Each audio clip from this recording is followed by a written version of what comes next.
नमस्कार, सभी पेंशन धारकों का स्वागत करते हैं एक बार फिर से हमारे इस YouTube चैनल पर। दोस्तों, इस वक्त पेंशन धारकों के लिए कई महत्वपूर्ण और बड़ी खबरें निकलकर सामने आई हैं। ईपीएस 95 पेंशन, हायर पेंशन, न्यूनतम पेंशन और 8वें वेतन आयोग को लेकर लगातार नए अपडेट आ रहे हैं। आज की इस वीडियो में हम सभी महत्वपूर्ण जानकारियों पर विस्तार से चर्चा करेंगे। इसीलिए वीडियो को अंत तक जरूर देखिए, क्योंकि हर अपडेट आपके लिए बेहद जरूरी साबित हो सकती है। आइए बिना किसी देरी के शुरुआत करते हैं। दोस्तों, सबसे पहले बात करते हैं ईपीएस 95 पेंशन धारकों की बड़ी मांग की। एक बार फिर पेंशनर्स ने हायर पेंशन और न्यूनतम पेंशन को लेकर अपनी आवाज बुलंद की है। इस संबंध में प्रधानमंत्री, श्रम मंत्री और सीपीएफसी कार्यालय नई दिल्ली को ज्ञापन भेजा गया है। पेंशनर्स का कहना है कि उनकी लंबे समय से लंबित मांगों का जल्द समाधान किया जाए। अब इस ज्ञापन की चर्चा पूरे देश में हो रही है।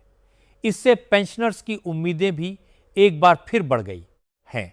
जानकारी के अनुसार राष्ट्रीय संघर्ष समिति के प्रदेश संयोजक नरेंद्र सिंह शेखावत ने बताया कि पिछले 8 वर्षों से 4 सूत्रीय मांगों को लेकर लगातार आंदोलन चल रहा है। कई बार सरकार और विभाग का ध्यान भी इस ओर आकर्षित कराया गया, लेकिन अब तक कोई स्थायी समाधान सामने नहीं आया।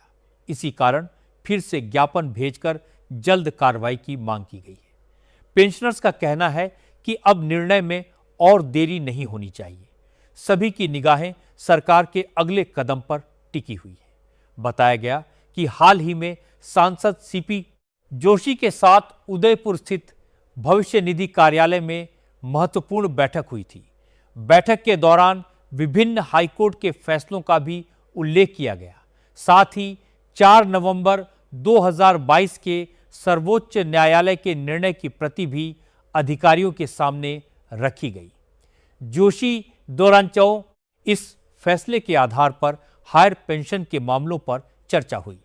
अधिकारियों ने कहा कि दिल्ली से आदेश मिलने के बाद आगे की प्रक्रिया तेज की जा सकती है। इससे पेंशनर्स को उम्मीद की नई किरण मिली है। बैठक में यह भी कहा गया कि आदेश प्राप्त होने पर 7 दिनों के भीतर संबंधित कंपनियों को आवश्यक नोटिस जारी किए जा सकते हैं। सांसद सीपी जोशी ने भरोसा दिलाया कि वह नई दिल्ली जाकर संबंधित अधिकारियों से इस विषय पर बातचीत करेंगे। वहीं जिला अध्यक्ष प्रभुलाल शर्मा ने स्पष्ट कहा कि मांगें पूरी होने तक आंदोलन जारी रहेगा। पेंशनर्स अब जल्द सकारात्मक निर्णय की उम्मीद लगाए बैठे हैं। आने वाले दिनों में इस मामले में नई गतिविधियां देखने को मिल सकती हैं। सभी की नजर अब केंद्र सरकार पर है। अब बात करते हैं 8वें वेतन आयोग से जुड़ी बड़ी खबर की। केंद्र सरकार के करीब 1 करोड़ कर्मचारियों और पेंशनर्स को इस आयोग से काफी उम्मीदें हैं। लगातार आयोग से जुड़ी नई जानकारियां सामने आ रही हैं। माना जा रहा है कि भविष्य में वेतन और पेंशन में बड़े बदलाव देखने को मिल सकते हैं। कर्मचारी संगठन भी अपनी मांगें आयोग के सामने रख चुके हैं। ऐसे में यह विषय सभी के लिए बेहद महत्वपूर्ण बन गया है। जानकारी के अनुसार 8वें वेतन आयोग का लाभ लगभग 50 लाख केंद्रीय कर्मचारियों और करीब 65 लाख पेंशनर्स को मिलने की संभावना जताई जा रही है। यही कारण है कि सभी लोग आयोग की प्रत्येक बैठक और अपडेट पर नजर बनाए हुए हैं। आयोग से मिलने वाली सिफारिशों का सीधा असर वेतन और पेंशन पर पड़ेगा। इसीलिए हर नई जानकारी बेहद महत्वपूर्ण मानी जा रही है। आने वाले समय में इस पर और भी बड़े फैसले सामने आ सकते हैं। सभी को अंतिम रिपोर्ट का इंतजार है। अब सबसे पहले जानते हैं कि आयोग की कमान किन लोगों के हाथ में है। 8वें वेतन आयोग की अध्यक्ष पूर्व सुप्रीम कोर्ट की जस्टिस रंजना, ऑडिटर प्रकाश देसाई हैं। उनके साथ प्रोफेसर पुलक घोष सदस्य के रूप में कार्य कर रहे हैं। वहीं पूर्व आईएएस अधिकारी पंकज जैन सदस्य सचिव की जिम्मेदारी निभा रहे हैं। आयोग की पूरी कार्यवाही इन्हीं के नेतृत्व में आगे बढ़ रही है। यही टीम सभी सुझावों का अध्ययन कर रही है। इसके बाद अंतिम सिफारिशें तैयार की जाएंगी। अब बात करते हैं न्यूनतम बेसिक सैलरी बढ़ाने की मांग की। कई कर्मचारी संगठनों ने आयोग के सामने न्यूनतम वेतन बढ़ाने का प्रस्ताव रखा है। एनसीजे सीएम और all India defence employees federation ने बेसिक वेतन 69 शून्य करने की मांग की है। वहीं आयोग के सामने बात रखकर महाराष्ट्र ओल्ड पेंशन ऑर्गेनाइजेशन ने 65 शून्य बेसिक पे का सुझाव दिया है। इन मांगों पर आयोग विचार कर रहा है। अंतिम निर्णय रिपोर्ट के बाद ही स्पष्ट होगा। फिलहाल कर्मचारियों की उम्मीदें काफी बढ़ी हुई हैं। आयोग में इसके साथ ही महंगाई भत्ते यानी डीए को लेकर भी कई महत्वपूर्ण सुझाव दिए गए हैं।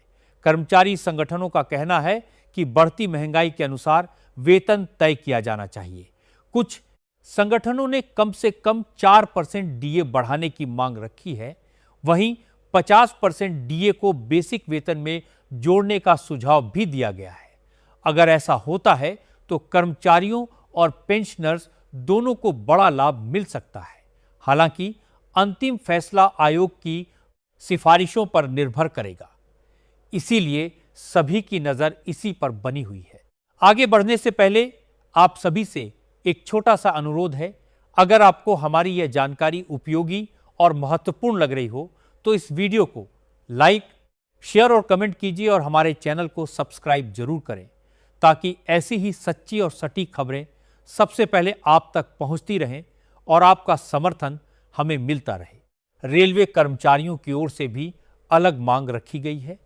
Indian railway technical supervisors association ने न्यूनतम वेतन भावन 600 करने का प्रस्ताव दिया है। संगठन का कहना है